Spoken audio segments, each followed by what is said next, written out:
बच्चों, आज आप लोग को हम पढ़ाएंगे छोटा ऊ की मात्रा वाले शब्द। माँ पे छोटा ऊ की मात्रा मु, ना पे छोटी की मात्रा नी, मुनी।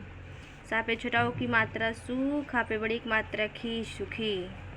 पा पे छोटा ऊ की मात्रा पू, ले, पुल। ता पे छोटा ऊ की मात्रा तू, मैं, तुम। सा पे छोटा ऊ की मात्रा सु, ने, सुन। का पे छोटा ऊ की मात्रा कु, ले, कुल। चा पे छोटा ऊ की मात्रा चू, पे, चुप। खा पे छोटा ऊ की मात्रा खू, बड़ा शे, खुश। गा पे छोटा ऊ की मात्रा गु, पे, गुप। छा पे छोटा ऊ की मात्रा छू, पे, छुप। चा पे छोटा ऊ की मात्रा चू, ने, चुन। धा पे छोटा ऊ की मात्रा धू, ने, धुन। घा पे छोटा ऊ की मात्रा घू, ने, घुन। खा पे छोटा ऊ की मात्रा खू, ले, खुल। गा पे छोटा ऊ की मात्रा गु, ले, गुल। ता पे छोटा ऊ की मात्रा तू, ले, तुल। मैं ना पे छोटा ऊ की मात्रा नू, मनु।